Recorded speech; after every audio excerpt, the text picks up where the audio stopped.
What's up guys, it's David21 here once again, and today we're going to be recapping our 4th war on YouTube for this channel.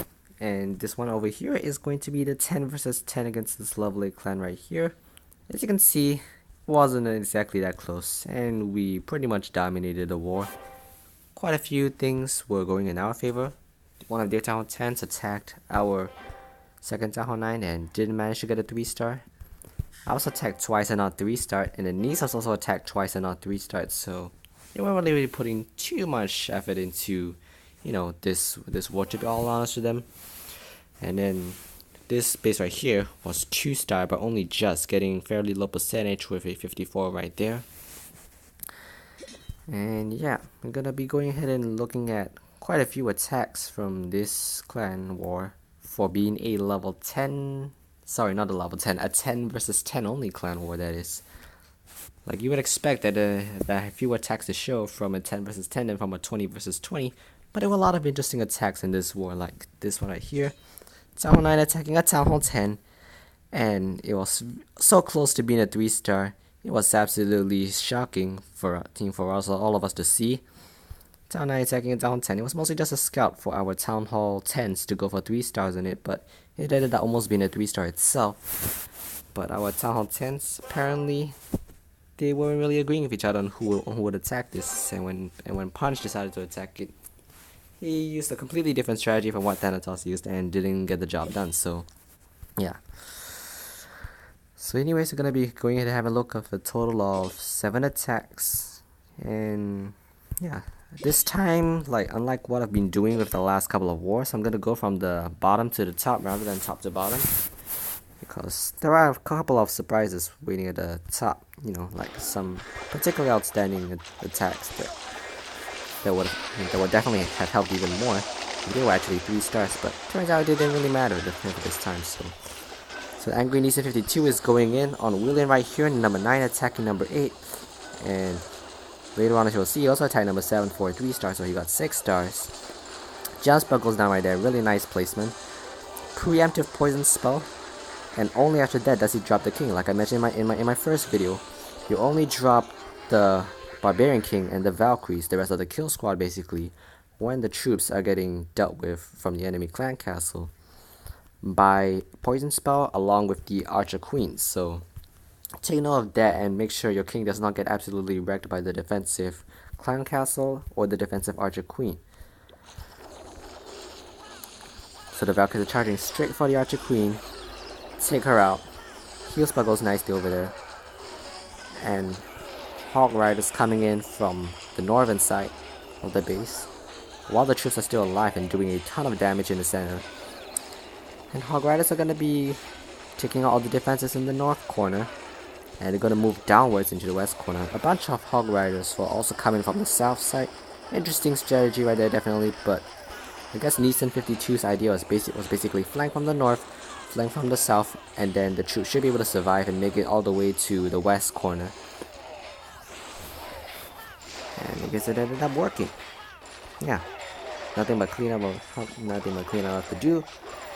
Has both hero abilities left for free, and you can freely pop off of them to take out the remaining directors in his base. And this was a pretty good 3-star. Nisa 52 doesn't even have that much war experience. Like, he has been playing for him for a while, and to see him come back with some 3-stars is definitely awesome. Okay, and yep, you know who it is. It's Nisa 52 again. And exact same base design, so to give himself a little bit of a challenge in terms of attacking this base design doing the last one, he's gonna bring a different clan castle design instead of a second golem. With 3 Valkyries and a bowler, if I'm not wrong. Usually people will bring 5 bowls in clan castle, but nope, the king is actually gonna to some extent place the second golem over there by tanking for the wall breakers over there. He makes sure that the funnel is right before dropping the clan castle, drops the wizard over there to take out the elixir pump. And now he drops the clan castle, 3 Valkyries in a bowler, and he's got his own Valkyries, so a total of 9 Valkyries. That's pretty deadly going to the center of the base. And same thing as the last time. He's going to attack from the north with 12 Hog Riders. They're gonna absolutely storm through the defenses in that corner. And he's gonna draw the rest of his Hog Riders once again from the southern corner. I personally would have done going in from the western corner. But let's see what happens to the troops as they make their way to the western compartment of the base. A ton of Hog Riders, they take out the cannon, they take out that wizard tower, they take out the last cannon, and once again there are no defenses left. So looks like there are more than one strategy to take out this base. It could have dropped troops, could have dropped Hog Riders on the western corner, so they dropped them from the south, which is quite a little bit far away from the troops going in the north. But it ended up working out almost definitely. And there it is, 3 stars. For Angry Neeson 52, I guess he's finally gotten his revenge, you can say. Even though this play right here is Destruction, not Big Buffett Boy 85. Doesn't really matter though. This could actually be Big Buffett Boy 85 having changed his name, so yeah, revenge has been complete. He was truly attacking number 6 right here, and it's pretty similar base design to the last 2 that Angry Neeson attacked. So decide, hey, using a different strategy this time. 8 attacking 6, so you would think that I'm an underdog here, but I'm actually have the advantage in terms of hero levels, and I'm gonna use that to my full advantage. Queen dropping in over there, level 19. She's pretty powerful now. I drop 1 Hog Rider in to make sure that the cannon cannot pick off my wizards. Bullets coming in over there. I know I should have dropped more wall breakers over there on the right side. This is pretty dangerous. Jump spell goes in over there, and 1 heal spell. Hog Riders coming over there, and my idea for this right here is basically when I drop the jump spell over here to cover this compartment here. My idea is basically check out some of the defenses over here using some of my kill squad, but also ensuring that most of them will still be pathing to the center to ensure that I can get the high hit point items in the center of the base. And if all my hogs die, at least I get a 2-star, and someone will be able to clean me out later. While the Hog Riders are coming over here, these troops over here, especially this gauntlet right here, is tanking, and the Hog Riders can freely do as much damage as possible. And I'm going to be dropping a heal spell. I'm preparing for there to be giant bombs over here, so I'm always thinking ahead when I try to attack a base. He's using Hog Rider based attack. I'm always planning ahead to see where there's a giant bomb. As you can see, this one right here, and I would assume there's going to be one more right here. In fact, I was theorizing about one of these 4 corners over here, these huge corners, possibly having a triple giant bomb actually storming out my Hog Riders, but let's see whether that is going to be true or not. Right now I dropped a heal spell to carefully cover that bomb tower right here, ensure that the Hog Riders over here can get protection from the heal spell. And sure enough, just barely they are covering by that heal spell, and they're able to make it through to the next round of defenses. Now they're moving up to 12 o'clock on the base, and they're taking some pretty heavy damage over here. And I will admit, I was a bit scared at this point. I thought my troops were not going to make it. Troops over there have taken out some of the defenses on the eastern corner, but the king goes down. The golems are not doing much. They're staying behind the queen, who has already used her royal cloak ability. And at this point, even though I've taken out all the defenses already, I'm still not sure that I'm gonna get a 3-star because I'm not paying attention to the time. But the queen does hang on. She has like 10% health left, but she actually gets taken out by the last giant bomb over there. So reducing my cleaner even further because the queen does a lot of damage normally. But since she's down, she's not gonna do anything at this point. Full-size golem is gonna drop over to that elixir pump in the south. And this one haven't really got much cleanup, so I'm still not very confident that this attack was particularly a good one. Only 3 Hog Riders managed to survive, and if I were to do this attack differently, maybe I would have dropped the jump spell to just be in the direct south rather than trying to cover another corner of the base. That was kind of unnecessary now that I think about it. But either way, still a 3-star. And just a traditional go-ho attack with some Valkyries, some bowlers. This is what will be 3-starring about 85% of all Town Hall 9 bases. And a pretty good percentage of Town Hall 10 bases if you execute them well, as how, in a very well mapped out and planned out attack. So over here, I'm gonna look at number 5, and once again, having all 4 air defenses in the center of the base in a manner like this is really not a good idea. Gonna drop archers to pick off some outside structures, just in case it comes down to time. Golem goes down there along with a clan castle golem. Oh, it's only level 5, so it's nowhere close to being a max to golem. Enemy queen goes down again. Again, when you're building a base, having her placed so far out is not really a good idea. Poison spell goes down on the enemy clan castle. Rage spell goes in pretty quickly. I probably should have dropped it further in, but the Valkyries are gonna be sustaining themselves pretty well in the center. They're doing a lot of damage into the center, and I dropped the balloons while that air defense is still up. Again, when you're doing this type of attack, try to time it carefully, so that when the Valkyries are about to converge on the balloon, on the air defense, then you drop the balloons and you can safely take out the air defense. It's kind of a waste to drop the balloon only when the air defense finally goes down, because then your Valkyries are taking a little bit of extra damage that they cannot tolerate too well. So either ways, I have more or less a swag heal spell over here. 74%, 75% damage on this base. 3 defenses left. I strike out those wall breakers. My archer queen is over there at about 60% health. Balloons are crowding in on the last archer tower. There's one full-size golem right there. Again, he's only level 5, but didn't really matter too much. And this base design, it isn't exactly good. And he has quite a few level 10 walls. The rest are all level 9. So with all the experience he has had at Town Hall 9, clearly, he probably should have been able to build a better base. But either way, still a 3-star. And we're gonna be progressing upwards to the Town Hall 10s next. So this is gonna get intense. Okay, number 3 versus number 3 right here. So this base was attacked twice and it wasn't 3-star. The first attack was by Thanatos, who actually got a 69% 2-star in this base. And as you know, he's one of our top Town Hall 9s, so he's not even a Town Hall 10.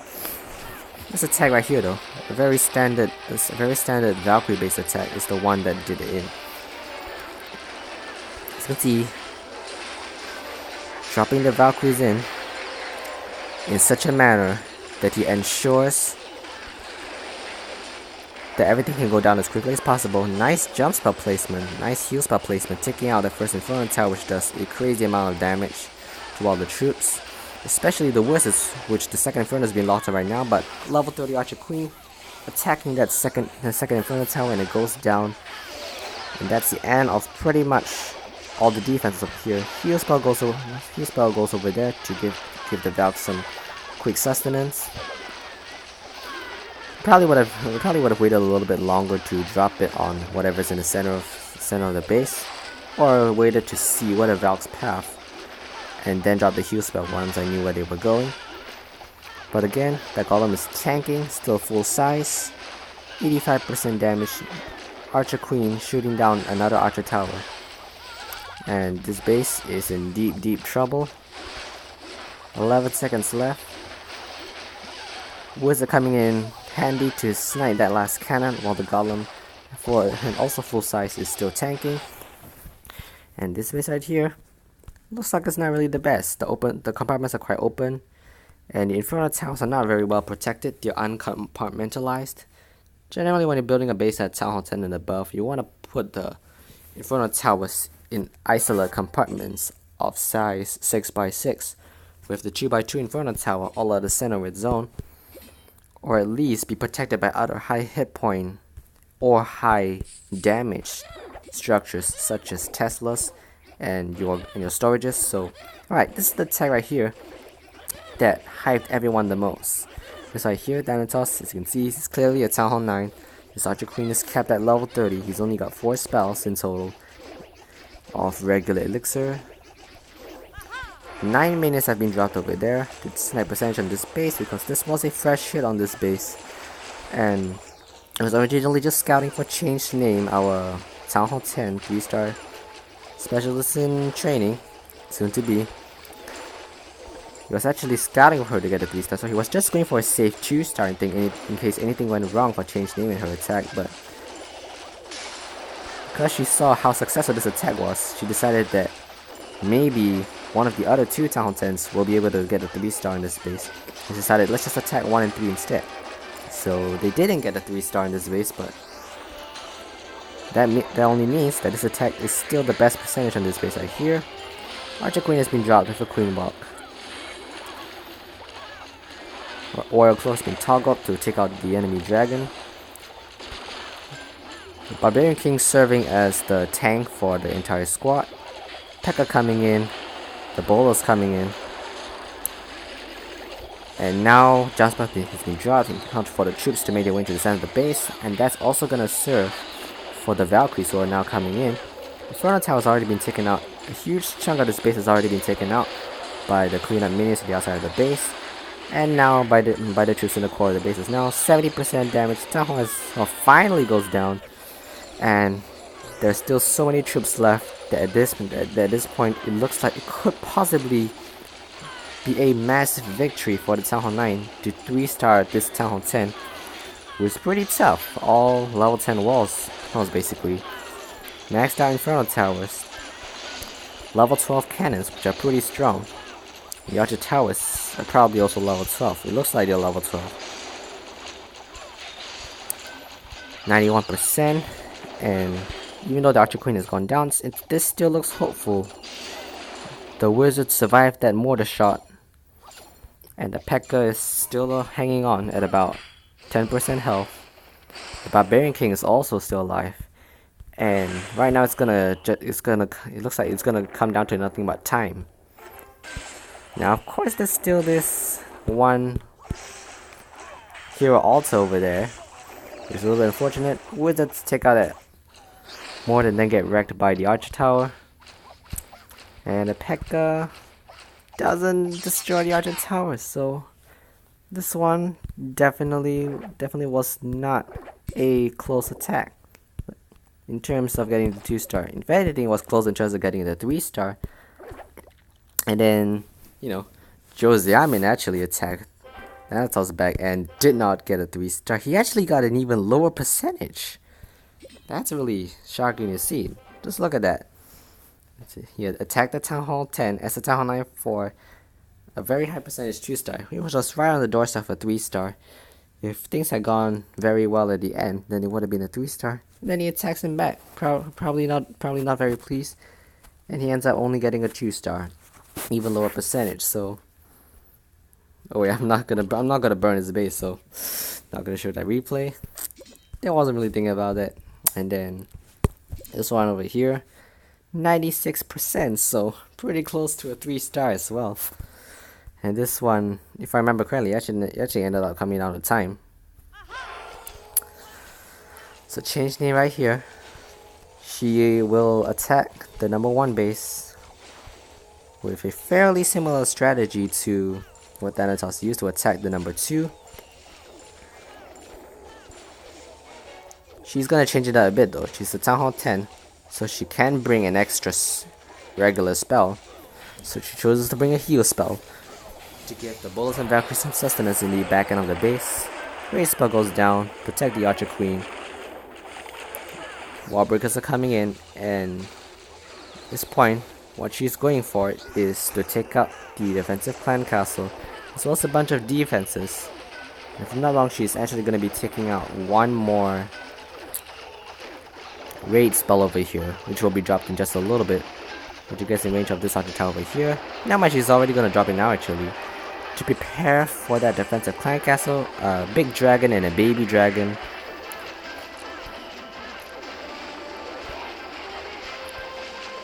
And they go down quickly. King has been dropped over there along with the clan castle, which is going to be a golem. Some bowlers from her own camps. There it is. King is taking a lot of damage though, because the golem was actually dropped later, but now the king's gonna turn out. And the golem's gonna be the tank right now, so pretty good going. Jump spell covering a total of 4 compartments over there. Heal spell goes down on the Valkyries. And then already 50% damage on this base. Healers are still going strong. Queen is now doing cleanup on the outside. The Giant will go down in a second to serve as a tank over there. Very nice, the Valkyries are now diverging. A lot of damage is being dealt, 66% damage. And once again, when I was watching this live, like the last one, I was wondering, wait a minute, is this actually gonna be a 3-star? She hasn't got too much time left, but things might actually go pretty well at this point. Inferno Tower is still over there. And at level 3, it's not going to be very forgiving. But Valkyries have taken out a bunch more defenses, 80% damage, and you know, I'm still hopeful that this will be a 3-star by our number 2 against the opponent team's number 1. Valkyries have now made it to the Inferno Tower, taking out the Inferno Tower. And right now, it still looks likely, but here's where things start to die out. The Valkyries have been sprung up by spin traps, and they've been first headed by the Archer Towers in the end of the base, so the Golem's still alive, but the Valkyries are not, and that's gonna hurt the chances of this being a 3-star. And had the Queen Wall taken just a little bit shorter on time, this might actually have worked out to be a 3-star. But 96%, and the Archer Tower and Double Cannon is still alive, but man, that was pretty close to being a 3-star, and if Change Name had brought a Siege Machine, she probably would have done it. But again, Town Hall 12's not really a big part of our clan yet. So far we have only one Town Hall 12 member, and he isn't even in this war, so you know, he's not the most active. So as you can see, I'm going to be spectating the next war because Martyr Queen is going to be down. She will be going to level 20 next, so I'm pretty excited to have her then, because then I'll be able to have a new ability level. She's going to be up to level 4 in terms of the Royal Cloak. And I'll start thrashing some with Town Hall 9 bases then, but until then, I'm going to be taking a break for the next war. I will still be recapping it, of course, and this is the lineup right here. Another level 12 clan we're going up against, so they have got their own war win streak. A little bit shorter than ours, but definitely will be giving us a run for our money. And we're gonna have to fight for this one. We're gonna have to have some Town Hall 10 3-stars. That is for absolute certainty, because again, I'm predicting all our Town Hall 9s on both sides will be 3-stars. So because if the Town Hall 9s at each side cannot get the job done, then the Town Hall 10s should be able to 3-star the Town Hall 9s. So it's gonna come down to some Town Hall 10 3-stars. It's basically what we're saying, but yeah, overall pretty promising, and we might extend our war win streak to 8 if we win this war, and possibly bring into the double digits. And for this being a new clan, that's definitely impressive. So here's a warlord right now. We have been doing well. 28 stars out of 30 for our latest war right here.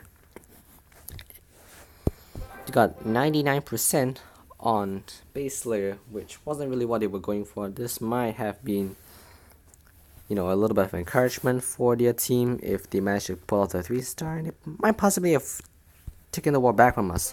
Looking at the percentage that they did on number 2 and 1, doesn't really look good though, seeing as we got so much more on their number 2 and 1.